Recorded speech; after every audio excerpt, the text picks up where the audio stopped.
兄台，你講乜嘢啊？喂，Hello，大家好，我係阿叻啊。喂，大家好，燕。我琴日聽飄零燕，跟住咧入邊係咁嗌小燕，惶恐的小燕，我就即刻諗起嚟，哎呀，原來咁陰公啊個名，小燕，哎呀，以後叫你小燕。好啦，入正題啦。咁最近咧就好興一個叫做 MBTI 嗰啲咩寫性格類型指標咁嘅嘢啦。咁我哋當然有玩過啦。咁我發現咧，原來我同阿燕咧其實都有幾唔同嘅性格噶噃。都唔係，但係我哋應該係嘛？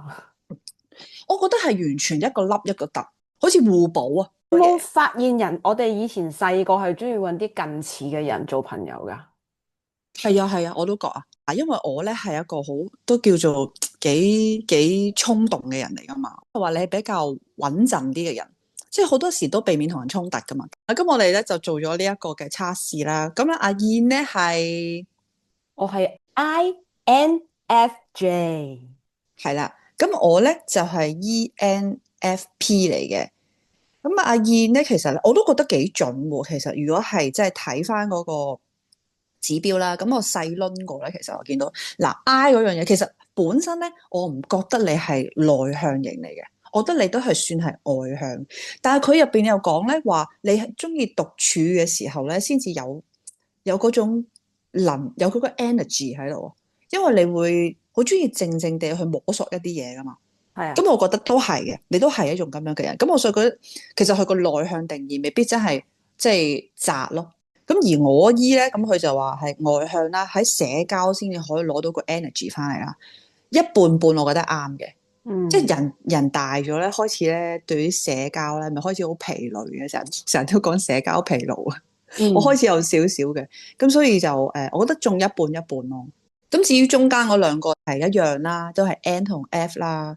咁我哋都係直覺行事嘅，同埋係我覺得點解我哋做到朋友，因為係 F。F 係因為咧價值觀一樣係嘛？係啦，即係成日所講嘅三觀咯。嗯，三觀一樣嘅話，咁就自然就拼得埋一齊咯，係嘛？你三觀不夾嘅，咁其實都唔可能做到朋友。真係好緊要噶，你同嗰個人傾唔傾到偈？但係如果你話講同理心咧，我冇你咁強。我直情黐線嘅啦，我啲同理心係以前成日讀行為學啊嘛，咁我一定係會成日諗呢啲嘢噶。係嘛？係咯，我即係因為啲人成日講啊嘛，啲人反社會人格咧就係對呢個社會冇同理心啊嘛，所以你絕對唔會係嗰啲，你唔會係嗰啲變態殺手嗰啲。我想講一樣嘢咧，我咧就最近揾翻一本書叫做《人性的弱點》喎。咁呢本書咧，呢本書其實我係慢慢睇嘅，因為其實我覺得我嗰個耐性唔係好強。以前，但我呢本書收得嘅時候咧，係喺我21、22歲，係有一個 professor 送俾我嘅。咁其實我呢個 professor 咧係嗰陣時佢係讀呢個社會行為學噶。咁啊教我哋一啲 decision making 嘅嘢嚟嘅。咁啊佢特登送俾我，跟住佢咧本書咧係寫咗啲嘢嘅。咁啊佢話送呢本書俾我係一生受用嘅，因為佢想送俾我。佢話因為我好有嗰個感受性同埋觀察力好強啊，所以佢覺得佢送呢本書俾我睇咧，佢話對我好有用。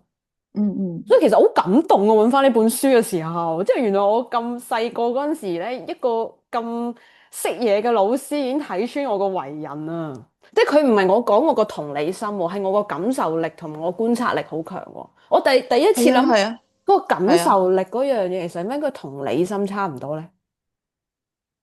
我唔知，不過你話觀察力，我覺得係嘅。你係一個靜靜地去默默地觀察人哋嘅人咯。其實你講嗰本人性的弱點咧，我嗰陣時中學咧有個老師已經推介全班一齊睇，咁嗰本書就大家輪啦，邊個想睇啊邊個輪啦，咁我寫咗個名落去，咁啊有份，佢話好勁啊嘛本書，哇一定要睇啊咁樣。係，我睇咗少少，跟住已經放棄咗。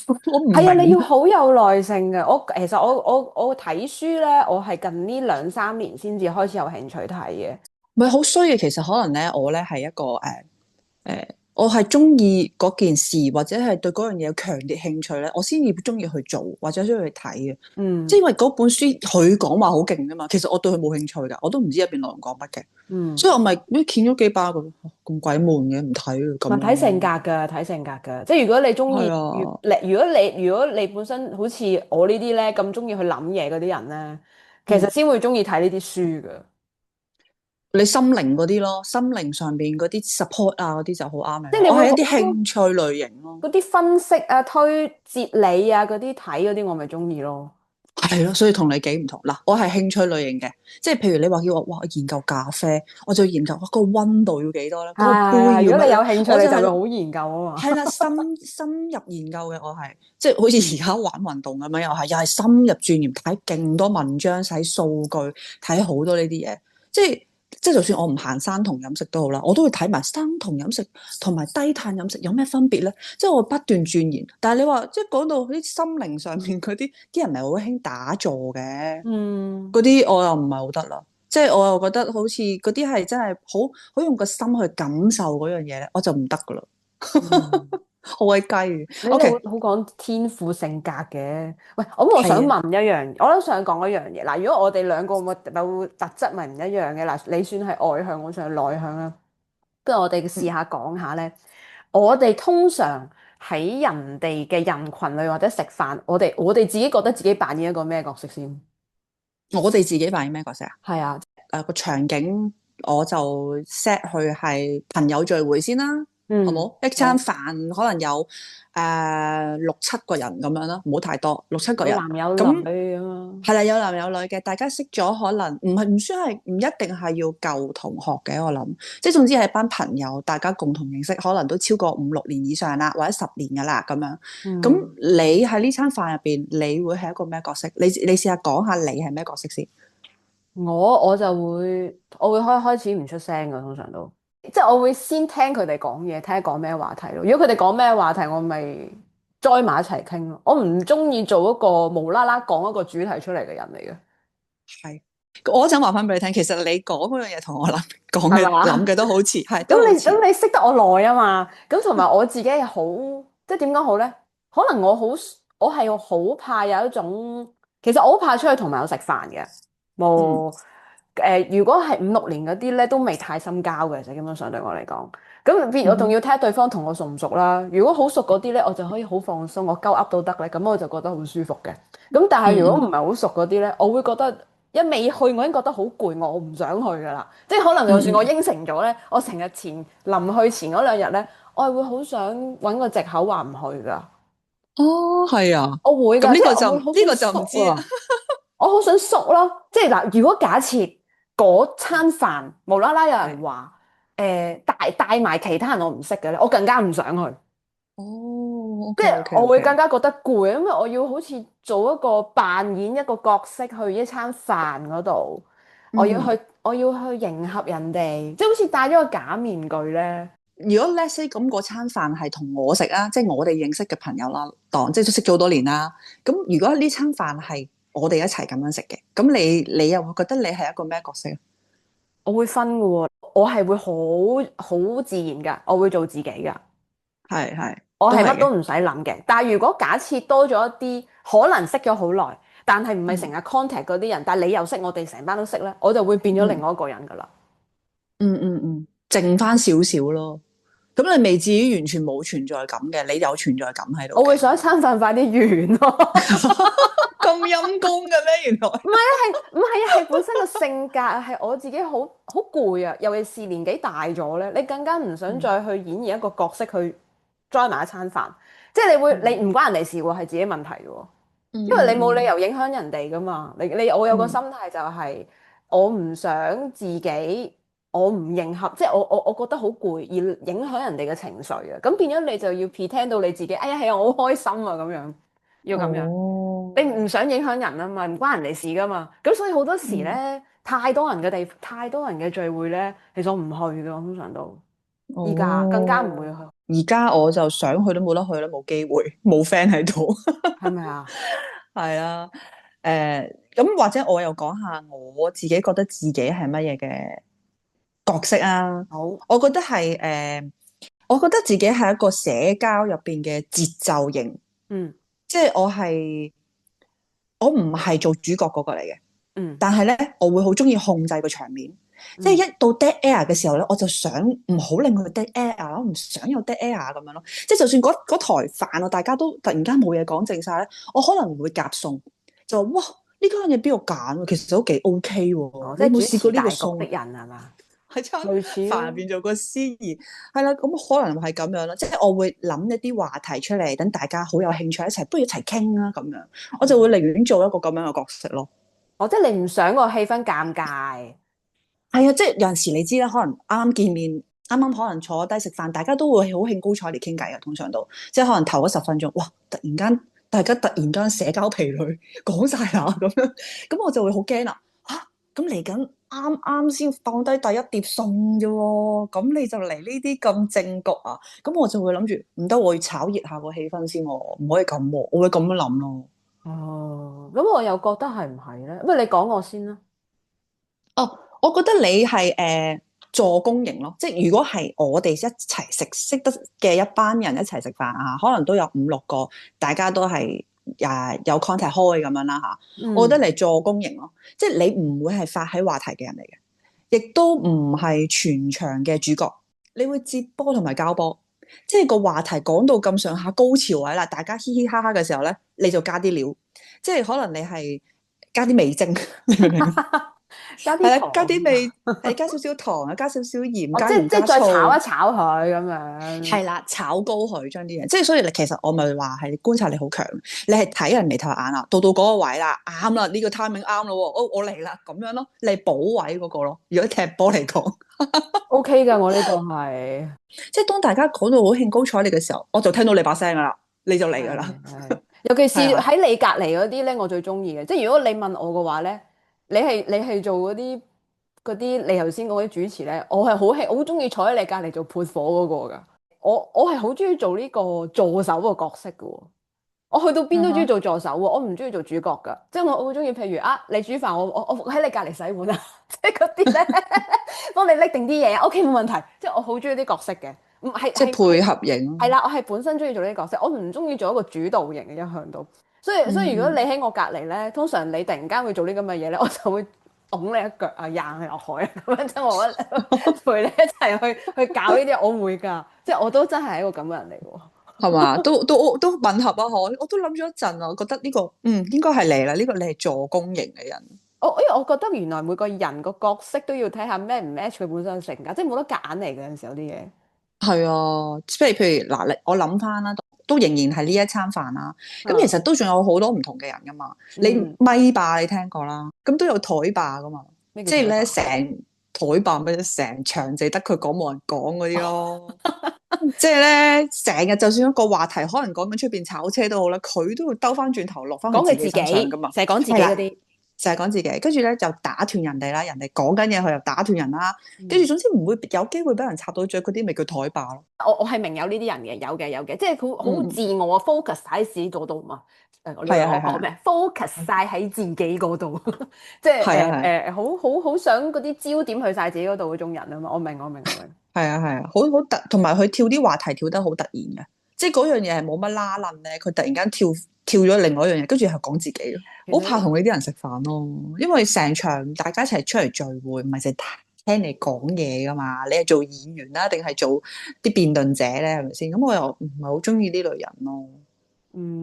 大把我有好多人唔中意啊，繼續講落去先啦。圍台入邊咧有一種人我係最中意嘅，係就係領導人，就係做咩咧？負責約食飯。負責即係總之唔使你做就得啦，係啦，因為我好怕煩嘅。唔係，其實我 OK 嘅做呢啲，唔好太多人。因為咧，即係呢個領袖型係佢係主動嚟安排個聚會啊，約邊間餐廳啊，又要就晒咁多個人喎。嗰個又可能減肥想食日本嘢，嗰個又話唔食辣嘢。你知咧好多呢啲嘢就埋噶嘛，仲要決定地點啊。嗰個人又話呢日唔得閒，嗰個又話嗰日唔得。哇！佢全部做晒，其實呢啲真係勞苦功高噶。我都好 respect 呢種人嘅啫，基本上。但係你都有做嘅喎，即係嗱，我唔係即係成班同朋友一齊啦。如果成班朋友一齊咧，通常都係你被約嘅，係啦，好少話主動話我不如約出嚟食飯啦咁樣。幾個可能會啦，但係成班人你就唔會。但係屋企嚟講，你係應該係做呢樣嘢噶嘛？我係一定要做啦，大佬係咯，我係拉女啊，妹仔咧而家陰公，真係好慘啊佢。所以我覺得係好難完到事噶。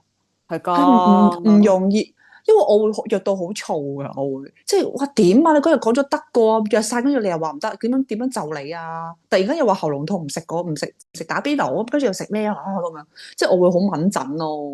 唔係你屋企人冇辦法啦，即係呢啲你焗硬，即係點樣你點都要做頂硬上噶啦。朋友我未必對個個都係咁，即係如果譬如你啊嗰啲，我就會自己走去做，我都會嘅，即係咪知你哋中意啲乜嘢啊嘛，熟你哋嘅脾性啊嘛。同埋你哋一向係唔會話難為我啊嘛，咁我梗係冇所謂啦去做呢啲嘢，大家係咪先？冇所謂。但係如果有啲位咧，我好多都唔做㗎，即係我會通常你話事啊，跟住我唔 Q 你，我人到得啦，我會咁咯。其實最麻煩係約舊同學食飯啊，講緊係嗰啲即係可能中學可能一圍台12個人咁樣，有啲你已經好耐冇見，呢啲先難搞啊，因為你根本上唔知道佢中意乜嘢，又唔知道佢幾時得閒，又唔知佢忙緊啲乜。所以其實我以前都試過，因為 Facebook 咧就約翻啲小學同學出嚟都有嘅，咁都有約食飯咧，我都唔會話太多意見，頂籠都係話我邊日唔得閒嘅啫。係咯，因為其實可能嗱，我都係一個同理心好強人嚟噶嘛，即係我感受到人哋嗰個難做之處，我就盡量唔緊要啦，冇所謂，我真係冇所謂，我真係冇所謂，我真係冇所謂，講4次啊，你起碼要。嚇嚇嚇，真係㗎，咁真係有啲人好麻煩嘅，麻煩到咧貴啲唔得，平啲又唔得，跟住之後嗰區又話唔得，跟住又話有冇冷氣，跟住又話我唔食呢樣唔食，有啲人係真係要好鬼自私嘅，係啊，有嗰個黑人憎。除咗呢個之外咧，佢仲會加插咧就係邊個去唔去啊？佢去我唔去啦，又或者嗰個去唔去，佢去我一定去。呢啲啊，心諗你究竟係針對餐飯大家一齊見面，定針對個人嘅咧？咪有啲人本身有牙齒痕噶嘛，嗰啲幾廿年冇見嗰啲咧。嗱，我調翻轉啦，依家講翻你啦。咁以前咧，如果同你食飯咧，我又唔知點解咧，我會比較中意你喺度喎，即係你嗰種霸氣啊！你有霸氣喎，食親飯都咩霸氣啊？唔俾人食啊？獅子座嗰啲霸氣，你嗰啲霸氣咧唔係惡啊，你係嗰啲叫咩咧？有個氣場。你開聲，譬如你講啲嘢咧，好少人反對嗰啲，我唔知點講，即係你會出聲嗰個啊，係啊，我係你會係出聲得好嘅，快嗰個嚟嘅喎。咁你諗夾下，人咯，我夾下人嗰啲咯。你幻想一下，我同你並肩同一件事，大家個價值觀差唔多噶嘛。咁好啦，嗯但係我喺出聲之前咧，你知我噶啦，我會諗好多嘢先出聲噶嘛。仲要但係我已經講咗你心裏邊嗰句啦，係嘛？我仲要諗下嗰番説話點樣唔好令到人哋太難受先講。哦，咁你諗下有個計時鐘喺我哋兩個雙方前面嘅話，其實你已經講咗噶啦。搶答題叮咁樣。係啊，但係跟住之後你一講呢個時候咧，我就會助攻噶咯喎。中意有你呢類型嘅人喺度咯。我呢啲人係諗得太多啊嘛，即係我理人感受啊嘛。但係你唔係啊嘛，要屌我唔理人感受，我諗到就講噶啦。咁變咗好多時，你出聲嗰陣時，我可能會講翻啲嘢出嚟兜翻咯。兜得嚟又唔會話太 hurt 人咁樣，即係始終你有一個人係叫做要中和翻噶嘛。咁你一擊嘅時候會有個叫做和事佬咁喺度講，但係都係屌緊佢噶啦，即係咁樣嗰啲咧，你明唔明啊？係啊，即係都係咁噶啦，咁先要 work 噶嘛件事。嗱，即係咧，我諗翻咧，有啲嘢好細節，其實你未必記得嘅。即係咧，好似食飯咁，有陣時我哋啲朋友喺度講有啲，哇，嗰日好搞笑啊，點點點，咁佢慢慢講啦。咁我哋呢位朋友咧講嘢係成日唔知點解唔到肉嘅，即係兜好耐咧，明明差唔多到戲肉啦，佢就快講到戲肉啦，佢又鋪多張地氈先，即係成日喺度鋪，不斷鋪地氈，都未兜到入去，仲喺個花園度。咁我咧就通常都會出聲就話：你講到未啊？你講到未？跟住咧，你咧就會喺隔離就講人哋收工啦，即係你係呢一種咯。可能你未必會出聲，即係你覺得哇，如果我咁樣講，會唔會打斷咗人哋啊？人哋講得咁深入咯，都差唔多到咯，應該咁咧。可能你解讀緊嗰個人當中嘅時候，咁我就已經出咗聲就係話：你講到未啫？未到戲肉嘅，仲兜幾耐啊？咁樣，跟住你就人哋收工啦咁樣。你就算我有陣時有啲飯局咧，係得我自己去啦，我有陣時都會做咗你嘅角色嘅喎。係睇咩人咯，係咪？因為嗰圍台冇呢個人喺度啊嘛，咁我各自要做呢個角色咯，你明唔明啊？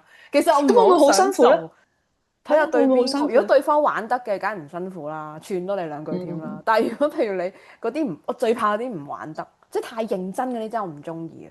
喂，大佬，我出嚟食飯，我開心噶嘛，仲要大家懶認真做咩啫？做班長咩搶住？但係如果呢種人，我通常食一兩次飯我就唔再食噶啦，因為喂大佬，我好多時間咩？一人到中年啦，我真係唔想嘥啲時間同啲懶認真嘅人食飯咯。係啊，同啲覺得開心嘅一齊咯。係啊，同埋我唔中意太多善後嗰啲是非咧。嗱，以前真係好乸多，啱啱出嚟做嘢嗰陣時。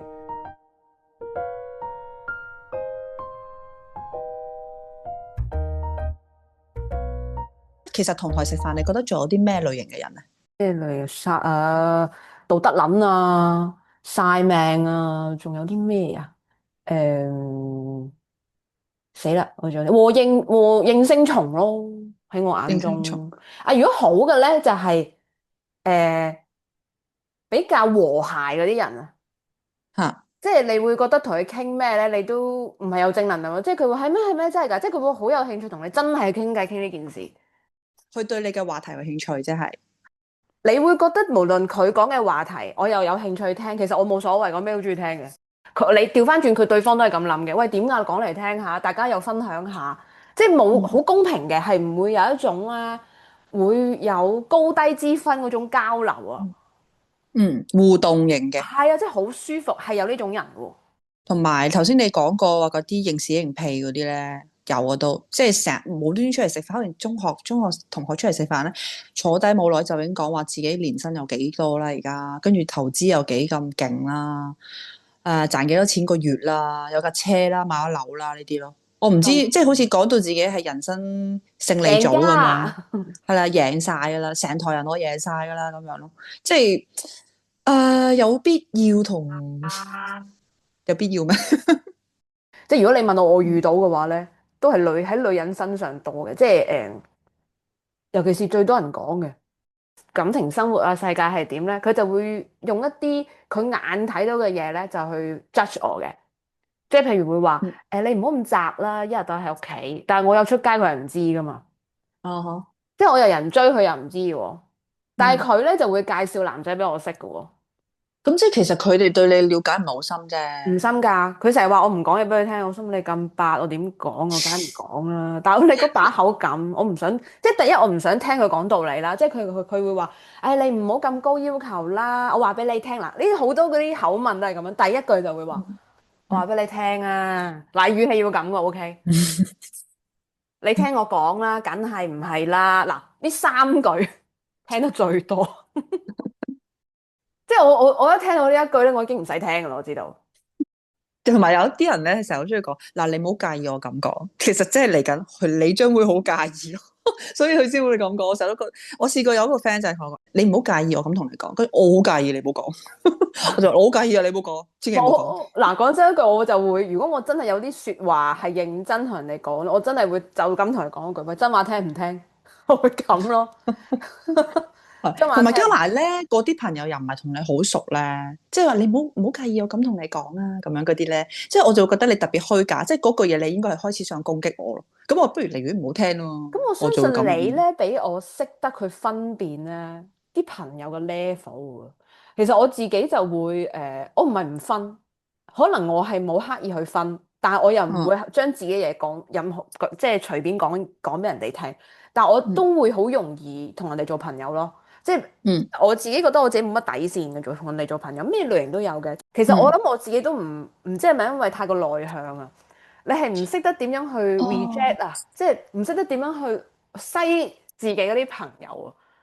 咁你迎合人哋，你又唔會出聲喎。咁人哋咪以為你係啱 feel 咯。咁變咗我乜嘢類型嘅朋友都有咯。咁所以我整下到依家差唔多結婚前啦。個人開始醒醒地嘅，即係會覺得唔可以咁樣落去，因為其實原來我好反抗啊，即係好抗拒呢類朋友嘅。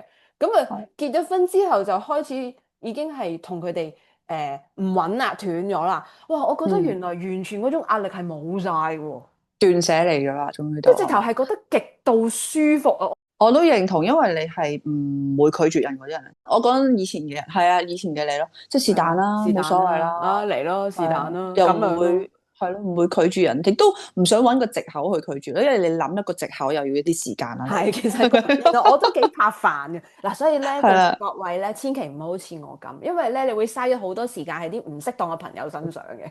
唔係，其實咧，我覺得而家逐漸嘅經歷多咗之後咧，咁其實咧，有啲朋友咧識咗你好多年，係即係我都唔係話一個好濫交去識朋友嘅人嚟嘅，係啦，你都覺得啱嘅，我都識得分嘅。咁有啲 close 啲嘅，我就會聯絡多啲啦。有啲真係傾到心底事嘅，咁我咪同佢耐啲咯。咁但係慢慢嘅問題係，因為大家都有經歷啊嘛，咁本來係好夾，變成好唔夾。咁我開始唔想放手啊！明明係唔夾噶，但係我哋識咗20年啦，30年啦喎。我即係俾個時間 click 住咗自己啦。係啦，但係其實已經係話不投機噶啦。每次傾完都可能會唔開心嘅，大家。但係我唔捨得放手咯，我會覺得啊，唔係啊，但係我識咗佢好多年，我唔想就因為咁樣而斷咗呢個朋友啊，因為已經剩翻唔好多朋友，或者揀擇啊嘛。唔俾講唔係好多朋友咁，如果我冇埋佢，咁我又會點咧？咁以後我同邊個傾訴咧？我就會諗呢啲嘢咯。但係其實我都自己開始覺得，有個枷鎖喺度係唔啱，唔啱就係唔啱噶咯。其實係冇需要話因為個年份而仍然都要維繫住咯。或者可能要接受咯，因為大家本身接觸嘅嘢唔一樣咧，大家嗰個思想價值觀可能有變化嘅，始終都。我相信一件事就係、其實我覺得譬如我當兩個人做朋友啦，可能頭3年好夾好 friend 嘅，咁始終你唔係糖黐豆屙屎一齊噶嘛，即係你始終都會分開遇到唔同嘅嘢噶嘛。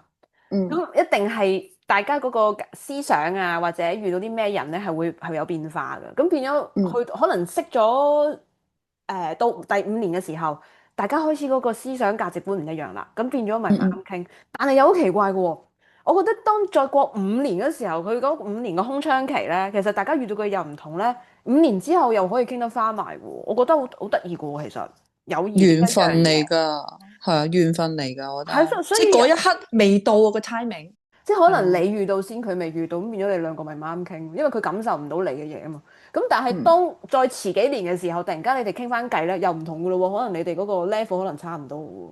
喂，頭先我哋講緊一啲朋友嘅聚會啦，咁如果你同一知己啦，嗱，知己通常唔會一大班人㗎啦，知己通常都係幾個㗎啦，係咪先？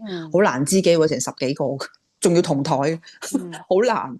通常都係可能幾個、3兩個咁樣一齊食飯。當 let's say 我而家個場景，可能大家喺酒吧靜靜地嘅清吧入邊，大家飲下酒咁樣。其實你有冇一啲知己朋友咧？其實都幾真實啊！即係通常見知己都係比較真實啲，表現自己最真實嘅一面出嚟咁，因為 friend 最 friend 噶啦。如果大家知己聚會咧，其實係好 deep 噶，即係咧好多時會講自己點樣講咧，即係佢見到你，佢會放低晒自己啲壓力啦，跟住佢會講自己好深嘅心事俾你聽啦，甚至乎有陣時會講到喊嘅。咁嗰啲我就會覺得係好真實，因為佢真係真真正正將佢個心攞出嚟同我傾偈。因為點解角色係得幾樣嘅啫？一個就係最真實嘅自己啦，一個做一個分享者啦，同埋一個做支持者。其實知己係得呢幾樣嘢嘅啫，最主要係因為你係要 support 你嘅朋友啦，其次就係佢好想同你分享佢嘅嘢啦，乜嘢都好，大大小小去近況嗰樣嘢。另外一啲最真實，如果你咁最真實嘅自己就係一啲好 deep 內心支持咯。你係屬於支持者，我係屬於咩？我係屬於有一半係分享，有一半係支持嘅。我係主要分享多，因為我俾即係點講好咧？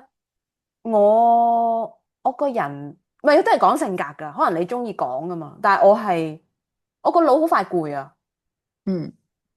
所以我就好少講到尾，除非我太 high 啦，即係可能我講一個話題太 high 嘅時候，我係可能收唔到掣嘅，真係。其實你講開咧，我好記得以前識有一個男仔嘅，嗰個男仔咧就即係佢好中意睇波噶啦吓。咁其實佢就有一輪咧，成日搵我傾偈嘅，即係都有 send WhatsApp 啊咁樣嘅。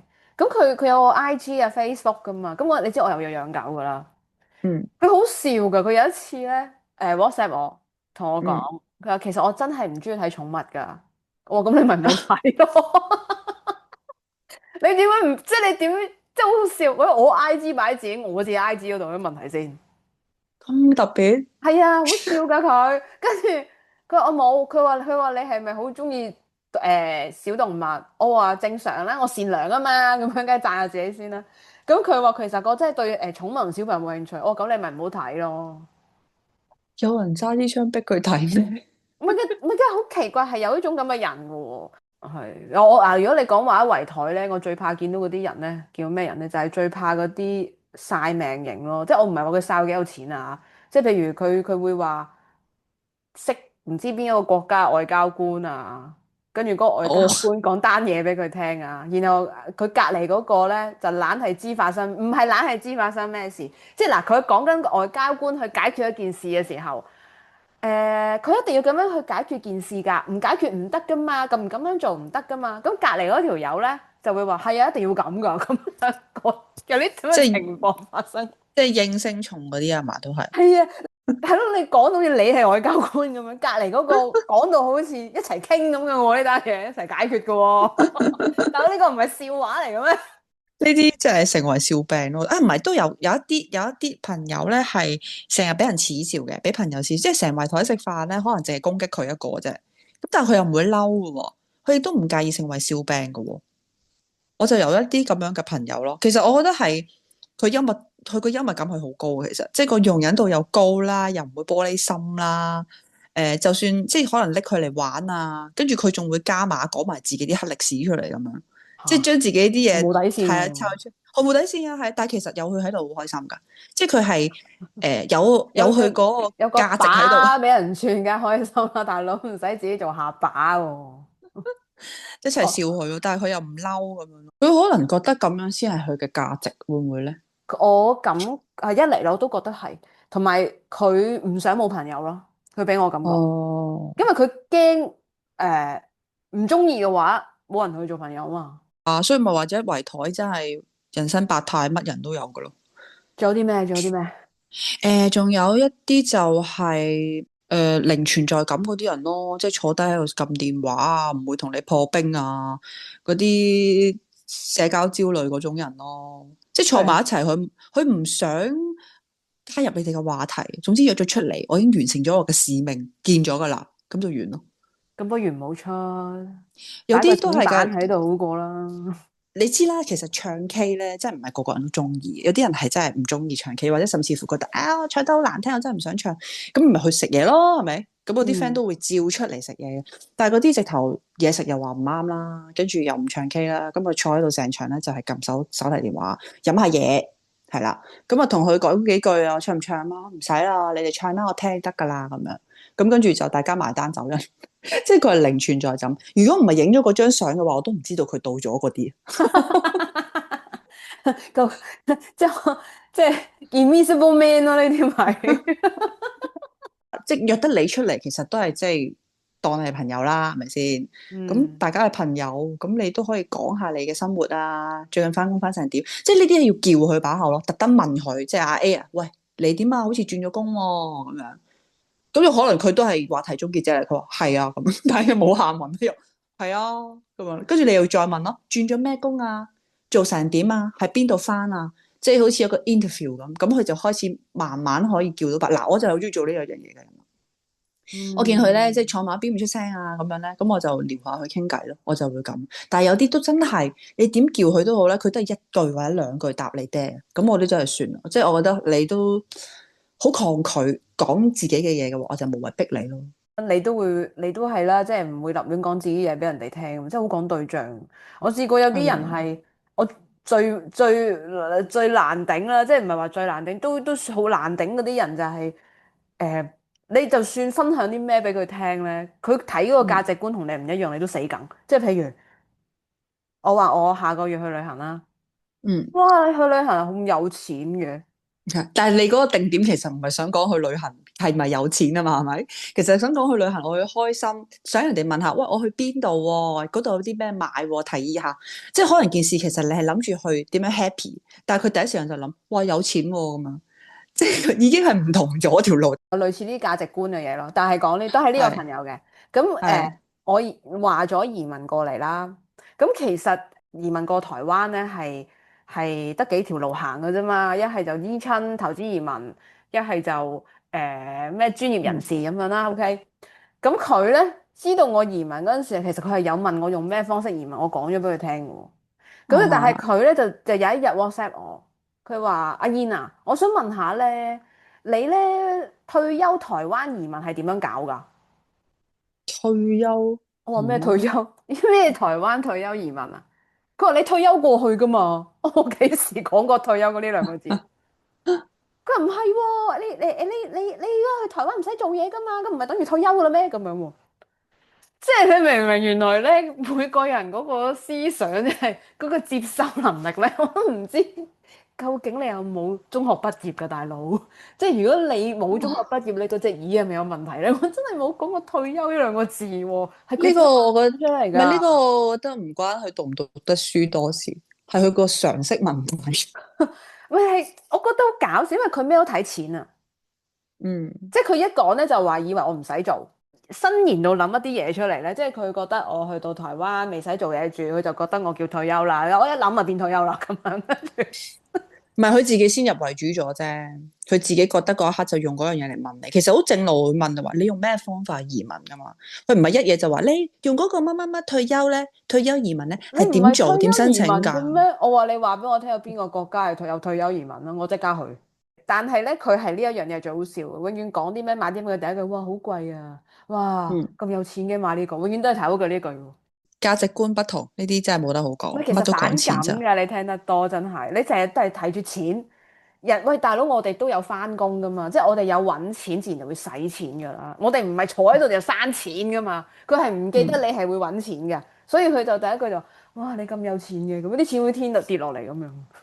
仲有一啲人咧就係叫做專同你唱反調應該咁講，佢唔係唱反調嘅，佢係咧你講咗一樣嘢，佢就話唔係，我覺得咧咁，但係其實佢將你嗰件事用另外一個方法演繹出嚟，但係講緊同一件事，你明唔明啊？明。有冇遇到咧？朋友遇到嗰個形式有啲唔一樣，佢又唔係反咯，佢係要蓋過你咯。我相信咧，我同你遇到嘅朋友咧，多數都唔一樣嘅，因為點解咧？我本身同你嘅性格咧係一個外一個內啊。咁我遇到嗰啲人咧，通常比較中意扁人啊，扁人點人，扁啊，即係壓扁嘅扁啊，扁人哋啊。即係唔係直接扁你喎，可能講啲説話係渣渣低低就扁咗你嗰啲啦。我都呼籲咧，如果有啲聽眾好似我咁，你都要學下點樣去反抗。埋位最後仲有兩種人，我想講埋嘅，咁就係咧有一啲咧就係成日話自己病，成日話自己唔舒服，跟住即係要人關注佢嗰啲，好多女仔嘅，呢啲通常係女仔多。通常成日都嚟到咧就話，我個胃唔係好舒服，我今日我唔想食乜乜乜啦。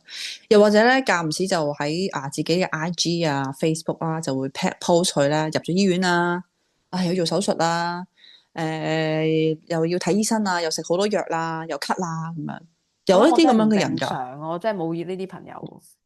我同你認識嘅朋友唔同啊嘛，所以頭先你講嘅朋友類型我都冇㗎。係啊，唔係你唔正常，係我哋識嘅社交嘅類型都唔同。係咧，一個內向一個外向嘅結果就係咁啊！呢個可以愛嚟做範例嘅，真係。我有㗎，有啲朋友係專係咁，好似究竟你係咪想我介紹條專線俾你健康熱線？即係你想我點？你想我買胃藥俾你，定係你想當我係醫生？即係我都唔知你想點。你同我講胃痛，我幫唔到你㗎嘛，係咪先？咁所以有陣時我都會 at 咯呢啲人。即係如果同台食飯，佢會話：哎呀，我胃痛啊，唔知點好啊。如果你第一次咁同我講咧，我會好 care 嘅，即係我會覺得你真係唔舒服。但係你係嘢嚟親到胃痛，你見到我胃痛啊，定係點咧？所以我就會開始 at 咯。就算同台食飯咧，可能我都想隔遠少少，我唔想聽到佢喺度呻吟啊。呢啲真正叫無病呻吟啊。係啦，另外仲有一種嘅就係係咪講緊我？即係咧有啲話題咧講下咧，突然間佢又會覺得對號入座。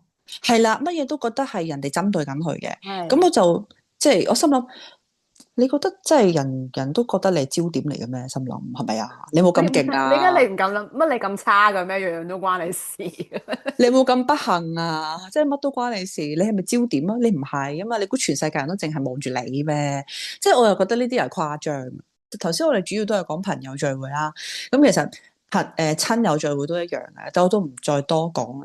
老實講啊，其實真係親友聚會咧，就已經越來越少人參加啦。移民嘅移民啦，跟住你啲表姐有啲結咗婚啦，自己有自己 family 咧，嗰明係表姐啦嘛。咁表姐即係已經係外邊再外嫁噶啦，咁佢當然有自己嗰邊 family 啦。咁我哋呢邊已經好疏遠，咁所以變咗就越來越少人參加，加埋就係我嫲嫲又走咗啦，即係最高領導人走咗啦嘛。咁變咗好似啊，其實我都諗翻以往，其實每一次親友聚會係真係要好好珍惜咯。咁好啦。咁不論咧同台食飯咧有啲咩人都好啦，其實咧大家都應該好好咁樣珍惜咧大家嘅朋友啦同埋知己嘅，因為咧人越大咧，其實你嘅朋友同埋知己就越來越少噶啦，越係想仍然都有同你聯絡同埋想見你嘅人咧，就我覺得要珍惜下咯。就係咁。今次我哋嘅對話咧，都係一個幾好嘅實驗嚟嘅，因為咧我同阿叻咧係一個外向一個內向人，遇到嘅朋友都唔一樣嘅喎嚇。不過我覺得好有趣就係咧，同台食飯各自修行呢樣嘢係真咯，因為諗諗下就會發覺哇，點解原來一圍台入邊有咁多人生百態？你話係咪好攰咧？真係，所以點解啲人成日都話有社交疲累就係咁解啦。我直情係末期啦，係嘛？係我呢個病，好搞笑。好啦，可能好快咧，我再做多次 BMTI 咧，其實我都會變做 I 噶啦，我唔係 E 噶啦。咁會唔會再嚴重啲咧？我變咗 I 唔係我 I 咁樣，就係咁啦。喂，記得10計我哋，記得 TLC 我哋，係得閒再講。拜。拜。嘿。